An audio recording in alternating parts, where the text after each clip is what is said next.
Hello, hello, hello.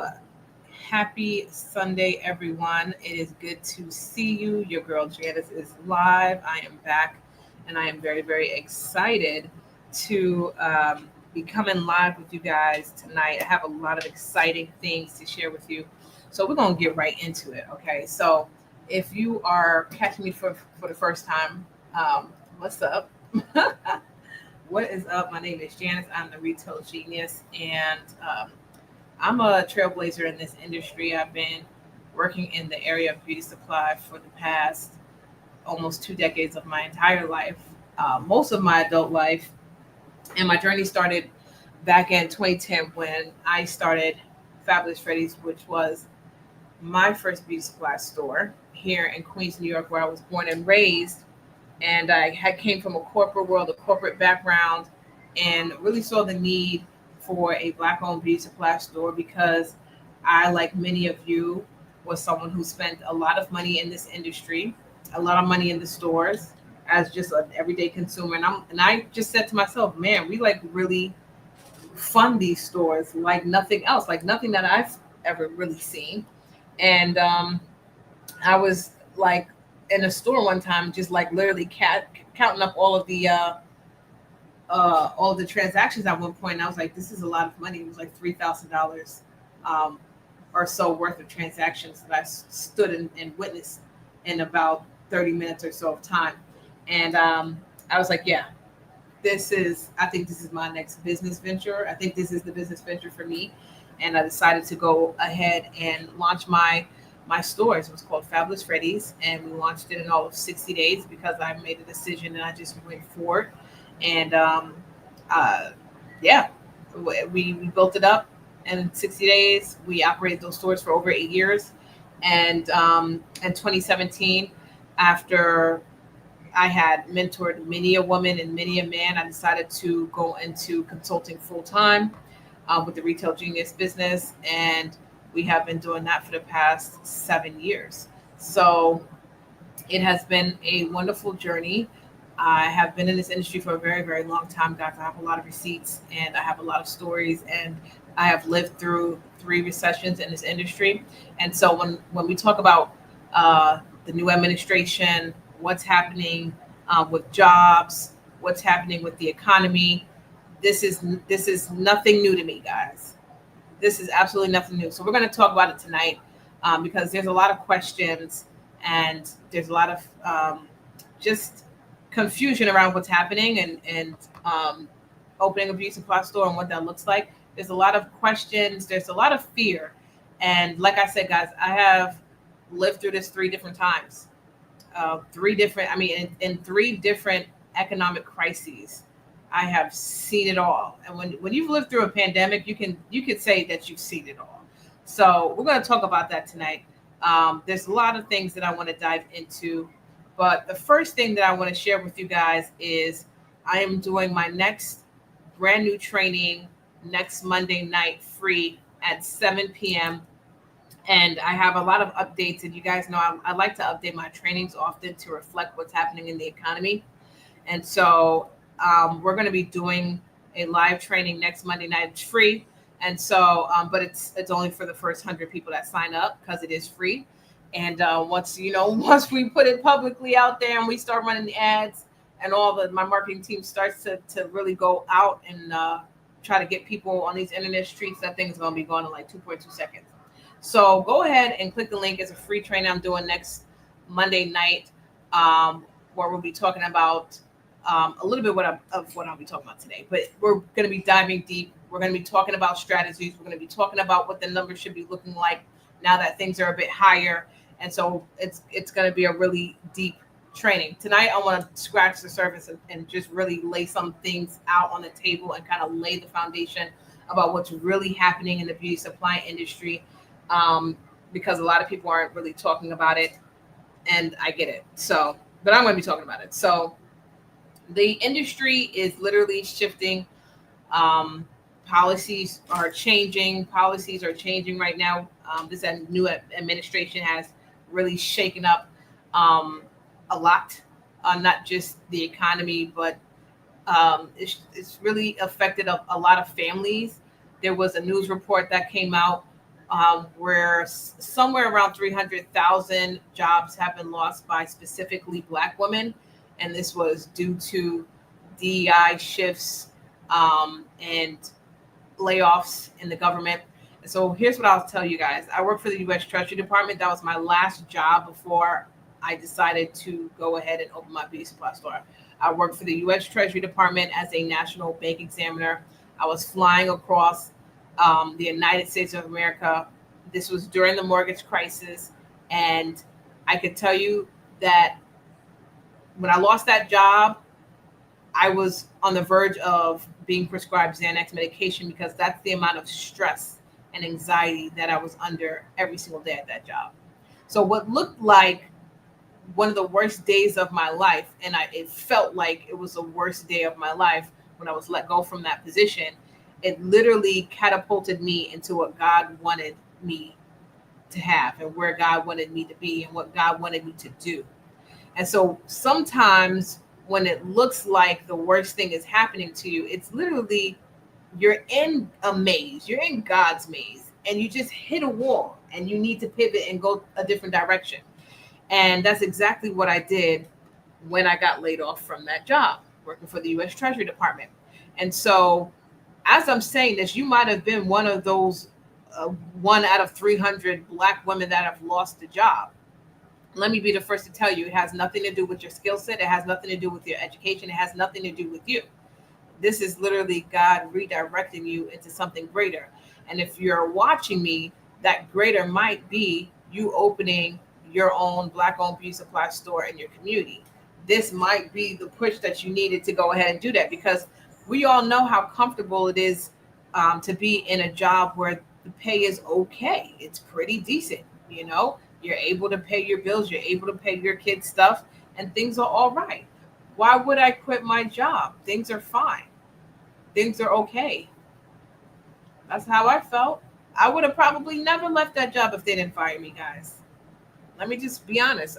I'm pretty sure that if there wasn't anything that was drastic or dramatic, I mean, being prescribed Xanax to get through the day is pretty drastic. Let me just go ahead and say that. So that was pretty drastic. That was pretty dramatic. If you have to take any type of prescription pills to get through the day at your job, that you should not be at that job. But me being someone who got a degree, if you got a degree, type 1 in the chat, because Black women are very educated. We are educated. So I got my business degree. It only made sense for me to go out and get my job on Wall Street and do all the things. And y'all, I worked at one of the top investment firms on Wall Street. Okay, so I was very accomplished in my field. But when God has something for you, he is going to put things in your way, and he's going to put blocks, and it's going to be impossible for you to ignore what God is trying to tell you to do. It's going to be catastrophic, actually, right? So with me having my finance degree, my business background, going to an elite business school, getting a job on Wall Street, and making my parents proud, doing the thing that I thought I was supposed to do, guys, it cost me my health. It cost me my sanity, if we could just be honest and transparent. This is a safe space. It cost me my sanity. And so I say all that to say 300,000 Black women lost a job. Over 300,000. That's just what the news reported, but we know that the numbers are probably greater than that. 300,000 Black women lost a job. Another thing that we can also point out is that in most Black households, Black women, we are the breadwinners. We are the main person of the household. A lot of Black households are supported by single Black moms. And what that means is we need to wake up and start to get our own. It is just bigger than us having this job. We need ownership. This is the call now for ownership. Like, this is our battle cry for ownership as Black women. I'm specifically talking to Black women right now, because there's 300,000 Black women who lost a job. This is our time to reclaim our power through the beauty supply industry, an industry in which we historically have funded. Okay. And so let me be clear. When I when I drop these trainings and I do these things and I'm putting this information out here, is so that you guys have enough information to be empowered to take that next step. I had zero information, guys. I had no information but what I saw with my own two eyes, standing in a beauty supply store. I didn't have nobody on no webinar. I ain't have no other stores that I could look after to see that the money was there. All I had was, I'm standing in a beauty supply store right now, and I'm seeing a bunch of black women spend a bunch of money with someone who don't look like us, and some ain't right. This don't feel right at all to me. This don't feel right at all to me. That's all I had. That was enough for me to go ahead and figure out, how do I get this done? I know I have never seen a black woman open a beauty supply store. I know nobody in my family has been an entrepreneur before. I know that I don't really have this type of education, but I feel like because I have spent so much money, that I have enough to just go ahead and figure it out. That I just have enough to go ahead and figure it out. And that's exactly what I did. Now, why is this important right now? Why is this important right now? Because, guys, it's still a $1 billion, about to be $1 trillion industry. Beauty by itself is $1 trillion industry, but the black hair care market is a $17 billion industry, meaning this is the amount of money that is passed through this industry on a yearly basis. And our ownership is less than 1%. Out of somewhat 10,000 beauty supply stores, there's about 300-400 black-owned beauty supply stores. So we can now take a look at this industry and say, well, $17 billion, who's funding that industry? Black women. Black women. We are funding these industries by supporting the Asian and Arab-owned beauty supply stores. And we are not mobilizing, and we're not getting together to create our own industry that we have historically built, that is built on the black woman's dollar. Now is our time for us to not look for another job, but to look for an opportunity in which we can change our legacy, which we can change generations to come by pulling together and becoming a part of a movement. Yes, a movement is something, guys, that hasn't really been done before. So we haven't seen a movement of black-owned beauty supply stores before. We've seen and we've heard of different times in our history where the black dollar was able to circulate in a particular community, especially back in the 1920s when there was still segregation and we were kind of forced to be in this bubble. Just the other day, I did some content and I was talking to my videographer about, what it is. Obviously, he heard what it is I do. He was like, this is really amazing. This is, something that I've never seen before. And I said, yeah, it hasn't really been done before. Not since like the early 1920s when we had Tulsa, we had Rosewood, and we had all these prominent black neighborhoods and black communities in which it was a lot of wealth there because we were forced to spend amongst each other because there was segregation. And he said, man, I wonder if Trump just said, you know what, I'm going to give y'all like these couple of states and y'all just do business and y'all just, I said, listen, I'll tell you one thing. If I bet my bottom dollar, I bet these neighborhoods will be prosperous. As terrible as that sounds, these neighborhoods or these cities and states would be prosperous because we would be forced to spend amongst our own people and truly circulate the dollar in our black communities.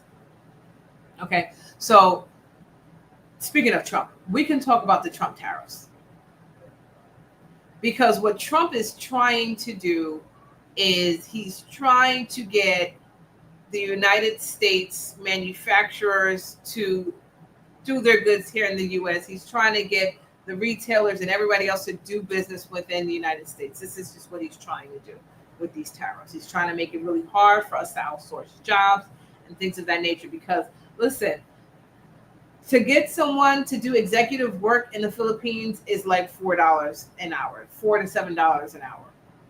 To do it here, especially in New York City, it could be like $15 to $17 an hour. But he's giving certain incentives. This is what the beautiful bill is about, which is giving incentives to small business owners. And so if you are someone who is looking, and this is what is the good news for people who are actually going to be opening their stores, is he is giving a lot of incentives to people who are starting businesses and doing business. So you'll be able to have depreciation in things that you purchase. You'll be able to have larger write-offs, especially if you're opening a store, right?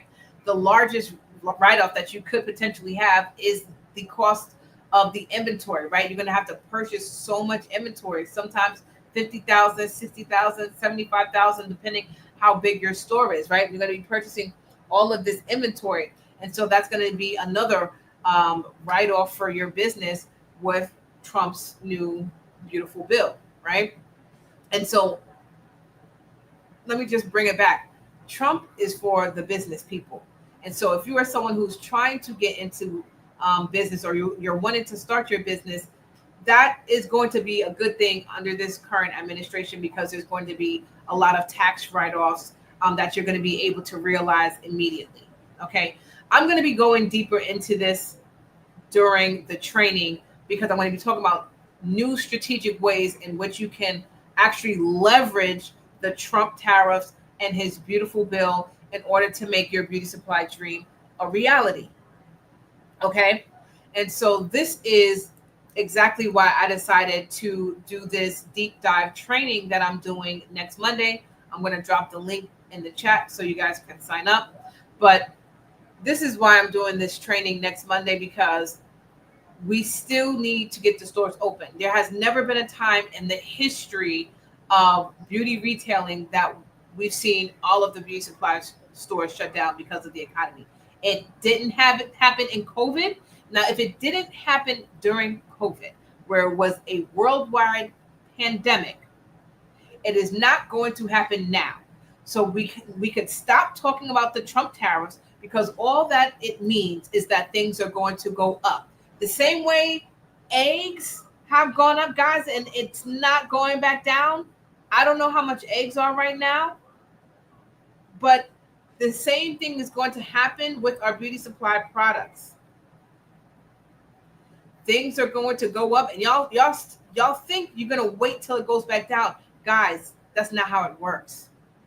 It goes up, and then everybody just raises their prices, and this is just what the new price is. The same thing with eggs. Eggs haven't come down yet. Have y'all seen eggs come down yet? Let me know in the chat if y'all seen the eggs come down. Have y'all seen the eggs come down yet? The eggs ain't come down, which means the weaves ain't coming down, the wigs not coming down, the shampoos are not coming down. This is the new price. And so when I tell clients, like, when prices go up, or the economy, or there's inflation happening, things are going up, prices are increasing, the economy corrects itself. And so that means everybody, when things go up, everyone just rises to the occasion, and eventually it corrects itself, right? And this is our new floor, right? And then there's a new ceiling, and then the economy corrects itself, and then this is our new floor. That's just how it's been. Same thing with housing. When you bought a house 30 years ago, 50 years ago, this house that I'm living in right now was probably like $500,000. It's $1 million now. But y'all, that's not going to stop the beauty supply industry because we have these tariffs. It just means that we have to normalize what our new prices are, communicate that to our customers. Now, you can stair step raising your prices. That's one strategy. You don't have to just shoot up. You can stair step that thing on up. But eventually, guys, because I don't want you guys to also lose money trying to do that. Because if you're asking me for my recommendation as soon as some prices go up, I have to charge the consumer what that is. I can't take that cut. Not as a small business. Y'all can't take that cut. This is why it's so important that you have a solid brand reputation. This is why it's important that you're offering more than just the products, because if it's based just on price, like it is with the Asian, and there's no experience, well, then I'm just going to go with who's cheapest. This is why I talk about the importance of experience. This is why I talk about the importance of having several revenue streams in your store, right? This is why we talk about all these things. I'm not going to talk about it all tonight, but in my training, I dropped the link in the chat once again. In my training next Monday, I'm going to be breaking this down step by step on what that's going to look like, on how you are going to fund your store during this new administration, how you're going to launch the store and scale your beauty supply store in 2025. Because here's what I know: 300,000 jobs have been lost over the first quarter. This happened over the first quarter of this administration. More jobs will be lost, guys. Your job is not safe. My job was not safe. And so if you know that you are someone who have been called to do this work, you don't want to have to be put in the position that I was in, where you're like laid off, where you're like fired. You need to start building your blocks right now. You need to start learning what this industry is. You need to start learning the business. You need to start getting your funding together, and you need to start creating your exit strategy before you're going to be forced to create one. Your job is not safe. Your job is not safe. Okay. So, like I said, next Monday night, guys, I am hosting a free webinar where we're going to be going through funding, how to use OPM, other people's money, and how we helped our clients last year actually get $1.4 million for their beauty supply store. I'm talking about women who on average got between $150,000 to $200,000 in funding for their beauty supply store. We have someone in Canada get over $300,000. Okay, I'm going to be talking about a lot of the big mistakes that you need to avoid, that a lot of new store owners make, and they make these 3 mistakes, and it's like, guys, we need to talk about this so that you can avoid making these mistakes. And we're going to be talking about how to create that business plan so that you can get lenders to say yes to your application, even if you have not so great personal credit. Okay, so the seats are going to be capped at 100, guys, because I want this to be a bunch of serious people in the room, especially if you are someone who is on the verge of exiting your position, or that might be on the table in some way, shape, or form. You need to be creating your own exit strategy. Okay, you need to be creating your own exit strategy, and we're going to be talking about that next Monday night on this training. Okay, guys. So I dropped the link. I'm going to be logging off now. Hope everyone has a good night, and guys, I hope to see you next Monday on the training. It is going to be fire. You're not going to want to miss this. Have a good night, everyone. Bye.